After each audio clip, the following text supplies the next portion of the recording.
تذکرہ صالحات میں قسط نمبر 5 میں پہنچے تھے، جس میں حضرت سلمہ رضی اللہ تعالی عنہ کا ذکر ہوا۔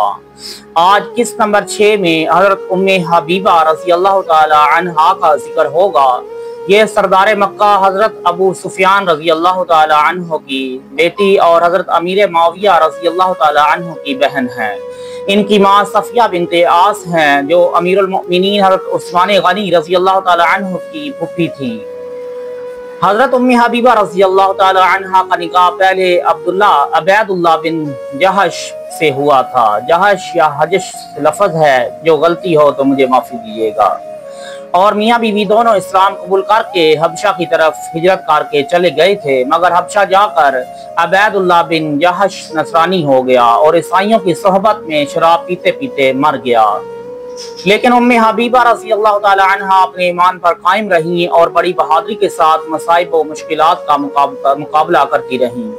جب حضور اکرم صلی اللہ علیہ وآلہ وسلم کو ان کے حال کی خبر ہوئی تو قلب نازک پر بے حد صدمہ گزرا، اور آپ نے حضرت عمر بن امیہ ضمری رضی اللہ تعالی عنہ کو ان کی دلجوئی کے لیے حبشہ بھیجا اور نجاشی بادشاہ کے نام خط لکھا کہ تم میرے وکیل بن کر حضرت حبیبہ رضی اللہ تعالی عنہ کے ساتھ میرا نکاح کر دو۔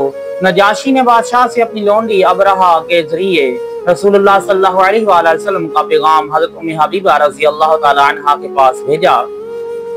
جب حضرت حبیبہ رضی اللہ تعالی عنہ نے یہ خوشخبری کا پیغام سنا تو خوش ہو کر ابرہہ لونڈی کو انعام کے طور پر اپنا زیور اتار کر دے دیا۔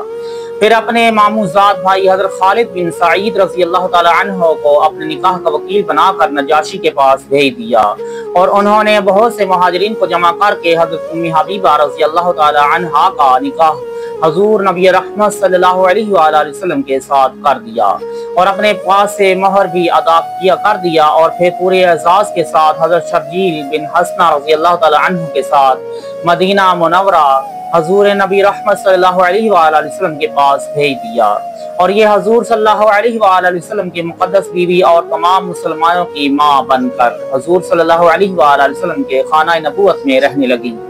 یہ سخاوت و شجاعت، دینداری اور امانت و دیانت کے ساتھ بہت ہی قوی ایمان والی تھی۔ ایک مرتبہ ان کے پاس ان کے باپ ابو سفیان، جو ابھی کافر تھے، مدینہ منورہ ان کے گھر آئے اور رسول اللہ صلی اللہ علیہ وآلہ وسلم کے بستر مبارک پر بیٹھ گئے۔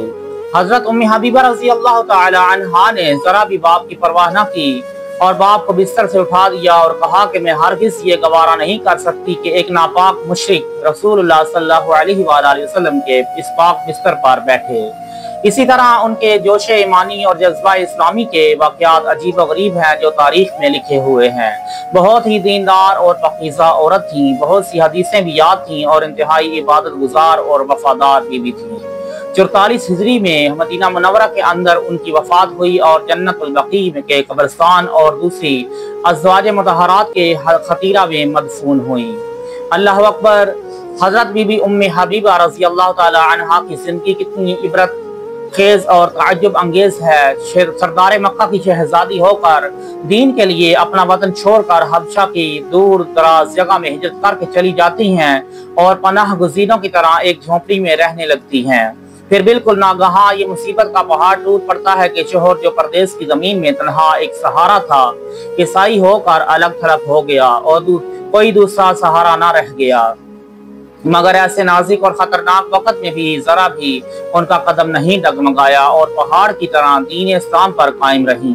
ایک ذرا بھی ان کا حوصلہ پست نہیں ہوا، نہ انہوں نے اپنے کافر باپ کو یاد کیا، نہ اپنے کافر بھائیوں بھتیجوں سے کوئی مدد طلب کی۔ اللہ تعالیٰ پر توکل کر کے ایک نامانوس پردیس کی زمین میں پڑی اللہ تعالیٰ کی عبادت میں لگی رہی، یہاں تک کہ اللہ تعالیٰ کے فضل و کرم اور رحمت العالمین کی رحمت نے ان کی دستگیری کی، اور بالکل اچانک خداوند قدوس نے ان کو اپنے محبوب کی محبوبہ بیوی اور ساری امت کی ماں بنا دیا کہ قیامت تک ساری دنیا ان کو ام المؤمنین، مومنوں کی ماں کہہ کر پکارتی رہے گی، اور قیامت میں بھی ساری خدائی خدا کے فضل و کرم کا تماشا دیکھے گی۔ اے مسلمان عورتوں، ایمان پر مضبوطی کے ساتھ قائم رہنے اور خدا پر توکل کرنے کا پھل کتنا میٹھا ہوتا ہے اور کس قدر لذیذ ہوتا ہے، اور یہ دنیا میں اجر ملا ہے، ابھی آخرت میں ان کو کیا اجر ملے گا۔ اور کیسے کیسے درجات کی بادشاہی ملے گی، اس کو اللہ تعالیٰ کے سوا کوئی نہیں جانتا۔ ہم لوگ ان درجوں اور مرتبوں کی بلندی اور عظمت کو سوچ نہیں سکتے۔ اللہ اکبر، اللہ اکبر، اللہ اکبر۔